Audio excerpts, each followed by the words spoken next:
Morning, welcome back. If you haven't already, click the subscribe button. Making my way up here. It's very slippy, gonna take our time. But it is nice. It is nice, I mean, just look at it. It's very foggy down in Carlisle as well. It's -6.5. God, those icicles. Huh. So, anyway, we'll be 3 or 4 hours at this digger once we get there. We're not all the way into the forestry like I have been when I've been coming up here to working on a different site which is closer. So that's good. Sun's shining. I think actually the direction of the sun, we should be in the sunshine as well. Whereas at that other site we might have been in the shade. It's warmed up a bit since I left Carlisle. It's -2 now.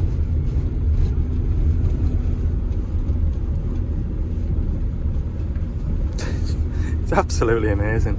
So this is the job that I wouldn't have got to on Tuesday unless I had a 4x4 or a tractor. I can understand why, because that hairpin there. Oh, yes, we're away ish. Good. So I'll see you at the digger. It's nice, like it is, guys. Definitely not as cold at well here as it is at Carlisle. That is a fact.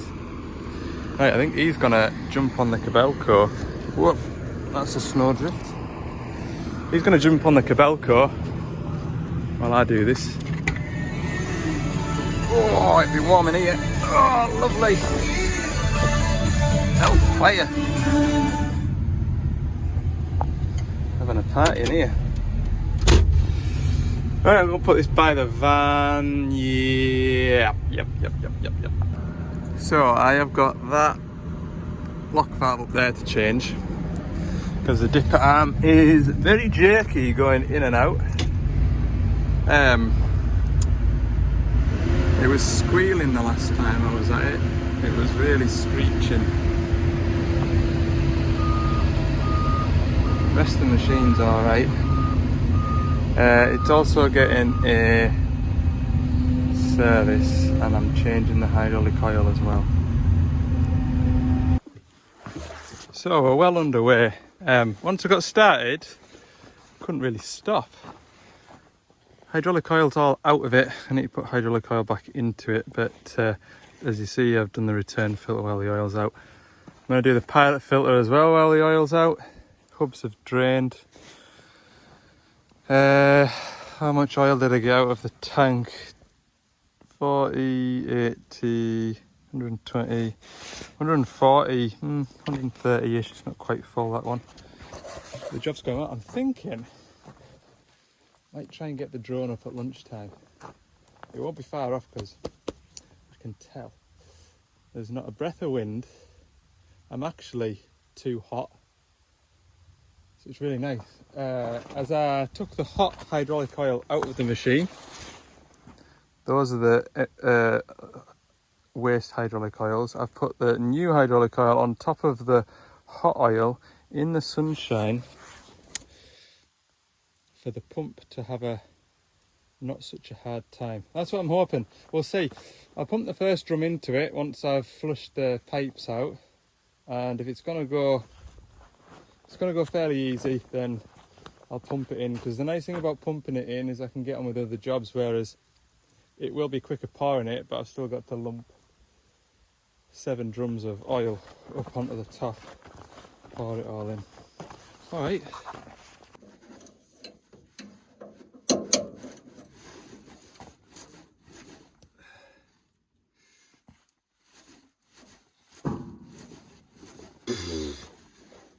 That is tight. Thank you, John.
because that's a better picture, isn't it?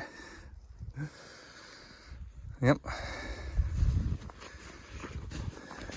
Crashed it right into that tree there. Ha! It just doesn't give you any warning when it's running out of range, out of signal to the controller. And all of a sudden it just goes, bye. To be fair, I think that just needs clicking back into place. We'll give it another go. Junk. There's truth in the saying, isn't there? Buy cheap, buy twice. Best thing about that drone is the case that it comes with, look. It's fairly decent. Can't get it to go again.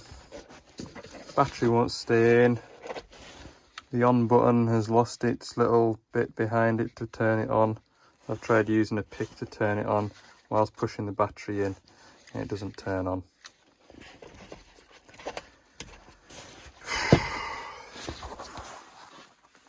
Doing really well, aren't I, with my Christmas presents.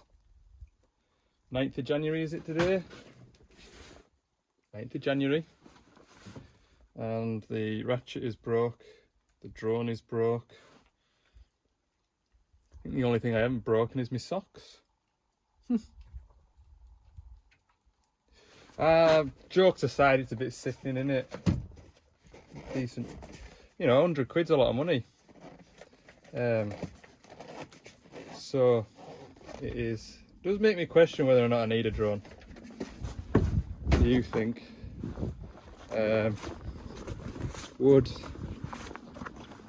was more thinking a different camera, you know, like a, what do they call them, DJI Pocket Pro 3. That's what I was looking at. Don't know. On a day like today, it'd be lovely though, wouldn't it, to just have the drone hovering over there with a nice clear picture. I mean, you guys have seen now the quality of the picture. If it was a picture quality like this, it'd be lovely to have the drone hovering there while I kind of shuttle about. Coming up over the top of that hill over there, you could have the drone following the van. It'd be nice. But for 20 seconds worth of footage in a 30-minute video, is it worth 400 or 500 quid? Don't know. I don't know, like, I'm torn. So on the one hand, I'm not dipping my feet in the water making these videos now, am I? When I first started, I thought I'll just get a phone, I'll keep it simple, just do little bits and pieces here and there. And I've been doing it now nearly 2 years. Or is this? Yeah, it'll be 2 years in sort of February, I think. And I did say this, I said to myself this year, right, I'm gonna invest in bringing these videos up to the next step. Because I do get a little bit of a YouTube income. At the beginning, once I got monetized, it was a little toolbox fund, you know what I mean, just buying tools here and there and sort of building that up a bit more. Whereas this year I thought, right, I'll put money back into the videos and try and take them to the next step. Now don't get me wrong, I'm earning money off YouTube. It's not enough to hang up the boiler suit and go and buy crash damaged supercars and that kind of thing. I'm I'm a long way out from that league, like, but buying a drone, it would eventually pay for itself. So perhaps, maybe I will. Put it in the comments anyway. No point crying about these things. Just have to learn and move on. Let's get back on with things, shall we?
it isn't the lock valve. So the operator was complaining that when he was bringing that dipper arm in and back out, it was juddery like that. And it is. And when I spoke to him, I said, is it just the dipper arm, or is there any other functions that are a bit juddery? I think it's just the dipper arm, right? Okay. Chances are it would be that lock valve, but it isn't, because when I lift the main boom all the way up and all the way down, it's and when I work them all together, there is just a judder about it. I have improved things by adjusting pressures. Negacom pressures were low, so my standby pressure was low. I was on the phone with my colleague and he confirmed it. The standby pressure and negacom pressure wants to be around 27 to 32, 33 bar. So everything is bang on there now. It was down at 25, so it was a little low. Pilot pressure as well, that was a little low, so I've bobbed that up a bit. And it has just about got rid of it, but not quite, and it just doesn't feel... still doesn't feel right. Now, the lad that I spoke to, that's the same lad that sorted out the controllability issues on that 210 that I had on the bypass, because I gave up. I sort of gave up. It also went up to Castle Douglas to get some accident damage repaired. So I said, somebody with fresh eyes have a look at this, because I'm pulling my hair out. So what my mate found up at HQ was this here. The valve was all scored and damaged, so he told me to have a look at that. So that's what I'm going to do, take those 3 pipes off, 4 Allen keys, four Allens, and he said put it in your vise and strip it down, and he says just have a close look at the spool that's in there, because his was all scored up. And what he did was he polished it up with a bit of wet and dry on a drill, and there was an instant improvement. So he ordered a fresh one for it, and that cured it. So we shall have a look, but there is definitely something subtle at the minute with it. It just isn't quite right. So here it is, you can make out the spool inside there. It does look alright from here, but it's going to be hard work. Hang on. I was amazed at how little mess I made doing that. Taking this off the valve chest. I wasn't too sure what all was going to come out. What have we got in here? Don't know. If that spool's meant to move, then it isn't. Either that or it's all the way home. Got this bit cracked off. Now I expected, so this looks like a pressure line to shove the spool, and this here is like a breather, so any oil that's in there has got somewhere to go, because that goes straight onto the tank. So I expected this to be spring loaded from the top, which it isn't. So I don't know.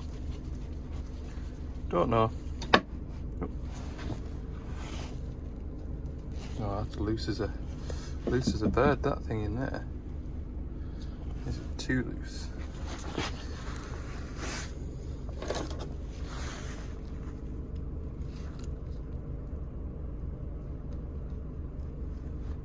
Oh, there is a spring.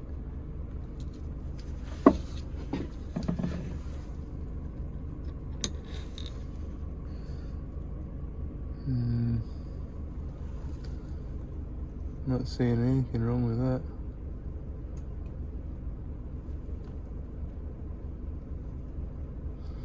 We'll have a closer inspection. Just waiting for my laptop to load up. It's really annoying me being in this place, and it did the last time I was in here.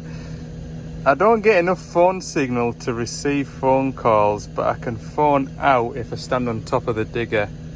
And on a day like today, I'm not going to stand in the freezing cold and talk to you, I'm afraid. I've had 10 calls. 10! don't want to be that busy. Please, stop phoning me. I should reiterate, that's 10 people trying to phone me, not 10 phone calls. According to that, it's like 36. Mint. That's good for your anxiety, isn't it? I know when I get to the top of here, I'm going to be like, oh, I'm going to have to phone everybody back now. There's the thumbnail. How good is that?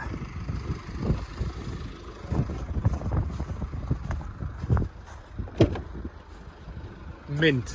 Absolutely mint.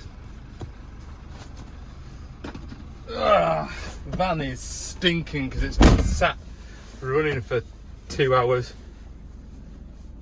while I was charging all my batteries for my Milwaukee and my Nikitas. Never mind. Okay. Ah, great. Now people can get hold of us now. We've got a signal. Tomorrow's gonna be fun. Friday morning. I've just nipped out to this 140. Phoned us on Wednesday with an engine management light. It isn't stopping the machine from working, which is why I've left it till this morning. I'm waiting on parts coming in, so rather than sit around the workshop, I'm not going to be sitting around the workshop. I've got all the oil in the van from yesterday to empty out, but yeah, I'll just have a quick look at this because I think it's just wanting an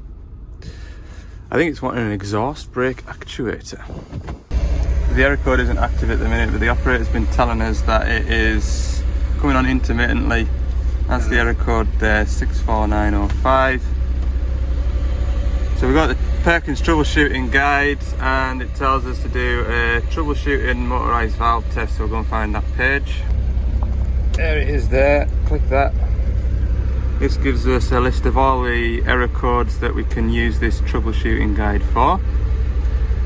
This one here, engine exhaust, back pressure regulator control command, current below normal. And down at the bottom it tells us what the exhaust back pressure regulator does, why we need it. It's quite good, the Perkins troubleshooting guide. And it gives us the wiring schematic to the ECU, and it's that one there. So in the troubleshooting guide, it's asking me to install a jumper wire between pin number 4 and pin number 6, which is your signal wire and your return wire to the ECU. So that is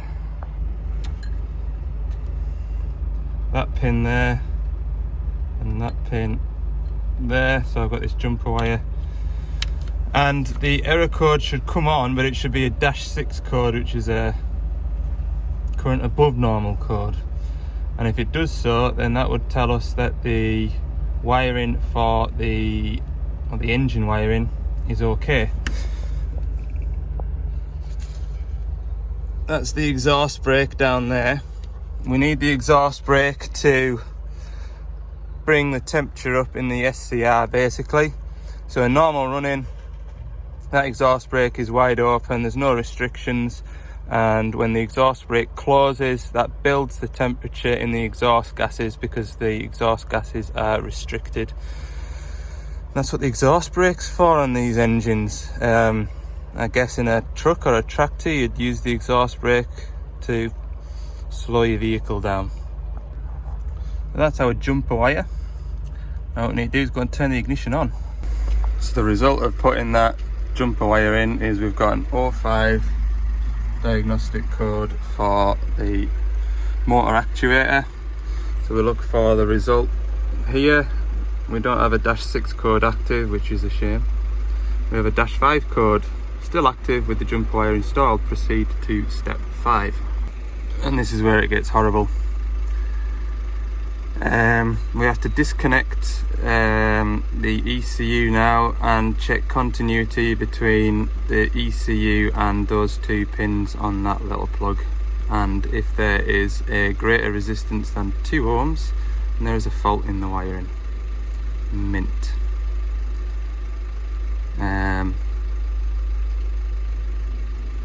If there isn't a voltage less, if there is full continuity, then it tells me to contact the dealer solution network, which is an even worse result. So let's hope for high resistance, eh?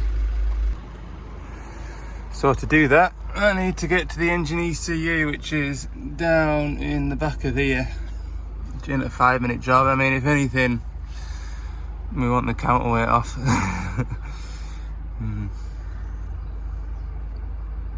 Yes. I haven't got time to do that today. I was just wanting to call in here to prove that it was the motor that was at fault, but I don't think it is. And especially the way he's talking about it flashing on then disappearing, then staying on for a little while and disappearing, it does suggest it's a wiring problem. Not great news, that, like. Tip plug back in, error codes aren't active anymore. So yeah, I'll have to shoot anyway. My bit will be in for my machine away up the road. I'll have to go and get that going, and then I need to go to another one of these out West Cumbria. I had some bits for that delivered yesterday. I was meant to be going to that one first thing this morning, but just the way it's all panned out. -7, look. We'll maybe get that machine back through to Rickaby's for further investigation, because we're not that far away. We're only 5 mile away. It wouldn't take much to put it on their low loader between this job and the next job. So this van, look. Ugh. Let's go and get my parts deliveries. Okay, I've just topped up with that blue. I've got my little electric lift pump. Should really chuck all this lot out rather than carry it around the countryside today, but I don't have time. In other news, I've got another another gift pack sent to me. Thank you, John. Again, yeah, quarter drive, Torx, Allen, and screwdriver bits. Very handy.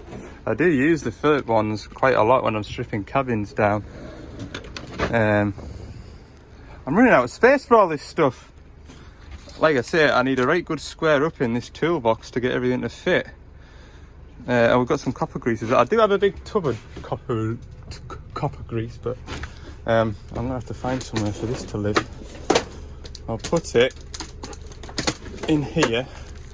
And when the time comes, I'm going to have everything pulled out of this van and put back in. A bit neater, a bit kind of handier. Okay. Thanks, John. Appreciate that.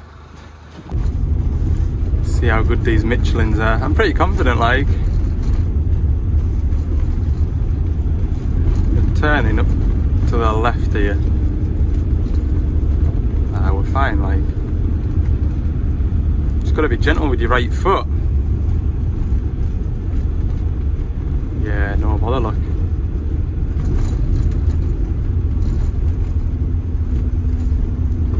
Easy work. There's a bit slipping there. Come on. We're alright, look. Bit of bite here. Grand. I think that's the worst of it. I've been in here before. It's sort of reasonably level. There's a couple of nasty turns, like. So we'll just go steady now. That was fairly uneventful. A bit more snow here than there was yesterday, to be fair. It's ice, innit? Right, we'll try and get turned around. So yesterday the customer was working the machine. It was about lunchtime when it conked out and stopped. He managed to get the machine back going again by taking this pipe off, which is coming straight from the tank, and put it straight onto this filter here. And the machine, basically where the machine was, it was about 3 kilometers from here, and so he managed to do that to get the machine recovered.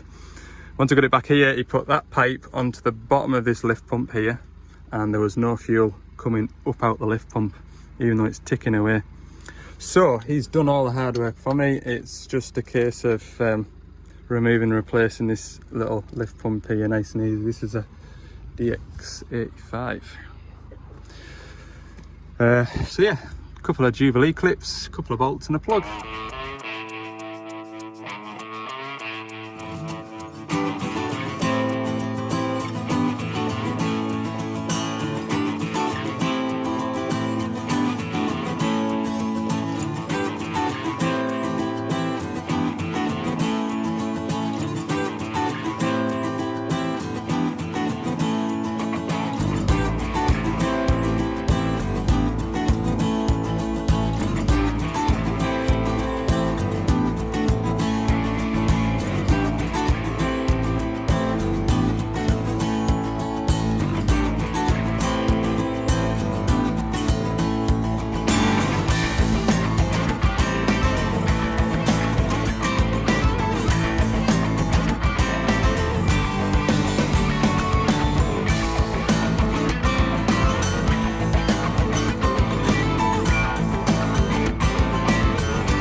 Right, we put that on. We replaced the filters as a precaution, so you can see that glass bowl's empty. So we're going to turn the ignition on now, and if that pump's working, that glass bowl should fill up with fuel. There we go, it's starting to fill up. Good. So the engine's been running 5 minutes now. No sign of it bogging down and stopping, so I think that is a good job well done. Right, back out of here, and next time you see me, we'll be back in England. Right, and just after 2, yes, just after 2 it is, second 140 LCR of the day.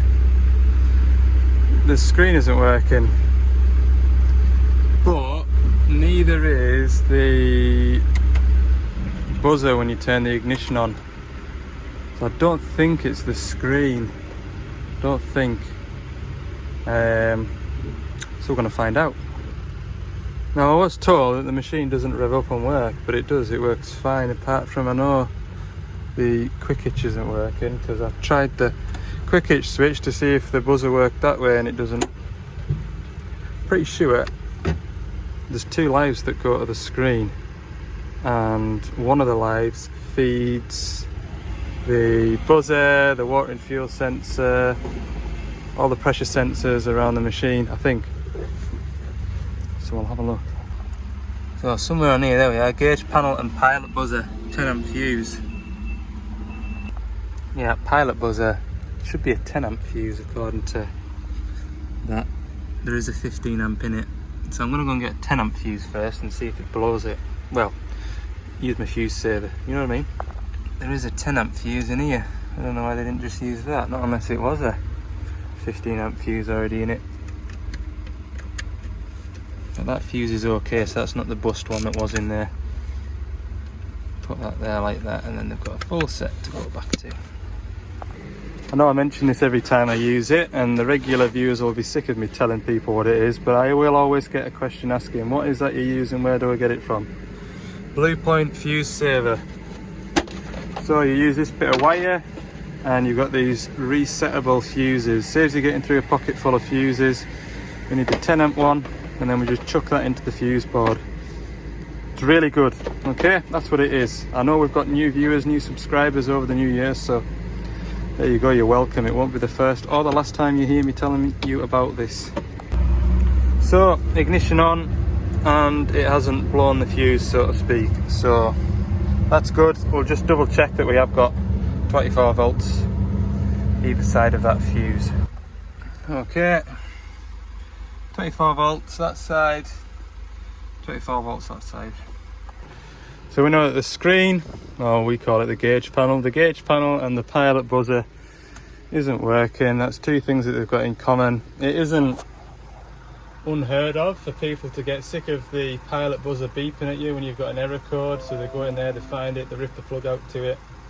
That's fine, but at the minute all we know is those 2 things aren't working. And we know that there is a fuse that feeds both of those things. Alright, so now we're going to look at a wiring schematic once I load it up, and see if they feed anything else, and see if those other things are working. So that fuse 50, it is a 10 amp fuse on here. It's this one here. This red wire goes along here, and it goes to the auto idle travel sensor, PY pressure sensor. Hasn't spliced off anywhere else yet, nope. And then it goes to here and down here to the pressure sensor on the pump, pressure sensor on the arm crowd, and the water and fuel sensor. Then it goes to our pilot buzzer, and from there goes into the back of our gauge panel. However, we have also got at the starter switch this ACC function, which stands for your accessories. That goes up here and pulls this ACC relay in, which gives power to the DC-DC converter, It also powers up the radio, and then it goes along here and it goes into the back of the gauge panel, and it gives the gauge panel alive with the ignition on one click. And it also goes down here and gives our jog wheel behind the joystick, gives that alive as well. So we've got a couple of things we can try there. I did say before, didn't I, that it was doing auto idle stuff. Where was that there? It goes down, yeah. Just check the auto idle pressure sensor as well for the... I'm sure it should give a live to the top half hydraulics as well, but anyway, let's go and have a look. So it's normally something that I have to turn off with these, but in this case we're going to turn the radio on. Oh, the radio is on, look. It's not attached to a station. The radio's working. Don't really know if the jog wheel's working. Yeah, I'll tell you how to do that.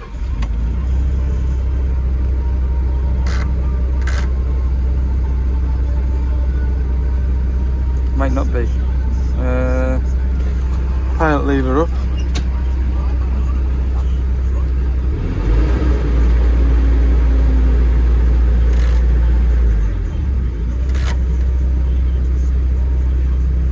That might not be working because the screen's on, because it'll be connected via CAN.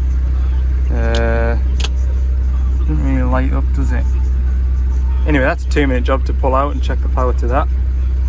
I think what we'll do as well is reopen this window and just check the power to it. That auto idle's working, isn't it? On the top joysticks, but it's the PY one on the travel joysticks. That is also working. It is looking like that, isn't it? I think. So we're just going to go and check our LR wire, which is blue and red. Blue with a red tracer. L on these manuals is blue with a red trace. So blue with a red trace. So when we turn the key to ACC, we should get 24 volts. 25 volts. And now we need the other one, which is for red. It's that simple. For red. For red. There's a few other reds in there, but they have white traces on. It's just red that we want. 24.9. So we've got everything that we need. I can only assume that the pilot buzzer is switched off. Or unplugged, rather. I think it's a bit of a dig about in the back of the cab actually to get it that thing. So I'm going to disconnect this, and I've got a new PCB board for it. I'm just about to open this up. First we should check our ground, shouldn't we? That's the screen off the machine, by the way. So the two black wires that are in those plugs will just continuity to ground, make sure they've got an earth. You hear that beeping? I did the other wire as well. I've got the back off it. This is a bit beyond me, all this stuff like, but taking this metal cover off. Now I've never done this before. The lads up at Castle Douglas will have done a few each, because what we used to do, we used to get a knackered one of these and put a board into it and keep that on the shelf as a recon unit. So this is the first time I've actually got to do one, because every time I've needed a screen, they've had a recon unit on the shelf.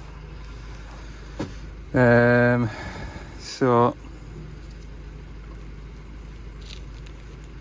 that is that, isn't it? Now it's come in the bag. This is a part number box here. Come with these little plastic things, so I don't know what they're for yet. That's the old one.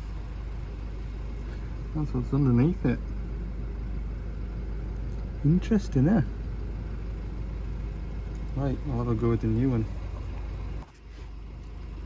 Oh, it's on. This is the only replaceable part you can get for these screens, so it may be that this LCD screen itself is bust, in which case I've got no idea how to test that. So yeah, I suppose the only other thing I could do is take this away and have it tested at like a telly shop. I know a good spot in Carlisle that repairs screens and things. Right, I'll need to put this back together. Okay, stand by, I'm going to go and plug it in, I think. Well, that's a negative. Hello.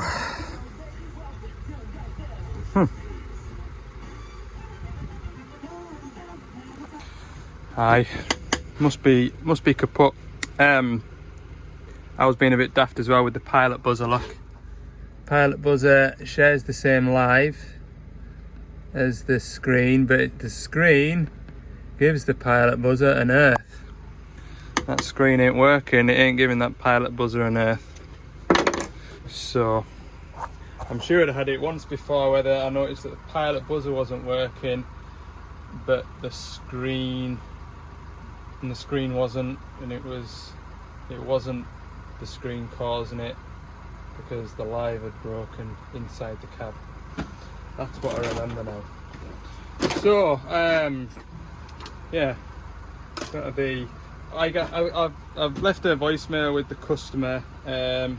There's two options for me now: replace the screen, or I could take it to a tele repair shop. See what happens.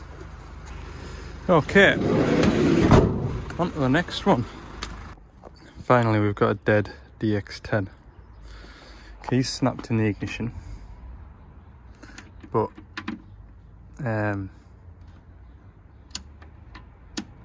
absolutely nothing here.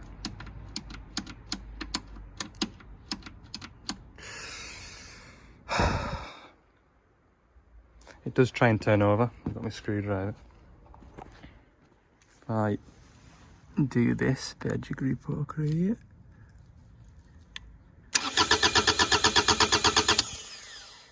So I've got power. Batteries obviously aren't dead. I think it'll be this the multi-plug under there. Normally gets corroded. Should have fetched a torch with this. I'm sure it's got darker since I walked from the front to the back. Brought my multimeter over. Just checking this start relay over first, and I'm going to short that one across to there. Turns over. So that's working. Well, but I've got power there. I should really just use my multimeter, shouldn't I? And I've got my ignition relay here, look. Do that there and that there. Come on, there and there, come on. That's working. So when I turn my ignition on, do I get a live at the pull wire to pull the ignition in? Let's have a look. 11 volts.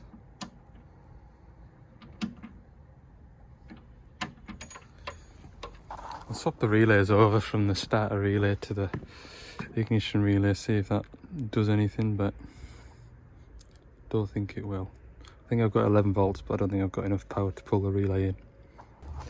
That's the relays swapped, and to be fair, I don't even have glow plugs, do I? No. It's not even bringing that in. Right, I'm gonna have to replace that ignition switch anyway, so I'll replace that for a new one just in case it's a bad contact in the ignition switch, but I've got a feeling the Deutsch plugs down there will be rotten. But to save me taking all the floor plate up, I'll do the ignition switch first. Put the new ignition barrel in, that made no difference. I've checked the power that goes into the ignition barrel and it's the same on this side, 11 volts, so I've got a high resistance, so I'm going to take that floor plate off out there. Have a look at them plugs. That'll do it like. Rotten plug. 5:10. Fried it. Right, I've re-ended the pins in that plug and I've got it working. Give it a bit of heat again.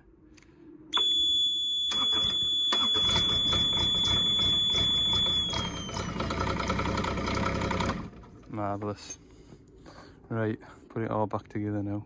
Right, there we go. Job done. Just gotta get all that back to the van now. There we go, 6:10. That's the end of my week. Monday morning I'll chuck all that stuff out. It was going to get a service as well, but I'll be back through at that 140 with the screen, so I'll do it then, won't I? Because that'll be another hour's work and it'll be 7 and I'm cold. Fellow was here letting us into the spot he wanted away, so I wouldn't complain at that. So all that's left to do is say thank you to you guys for watching this video. If you haven't already, tap the subscribe button over there somewhere, and yeah, it's looking busy next week too, so have a good weekend or enjoy the rest of your weekend. See you in the next one.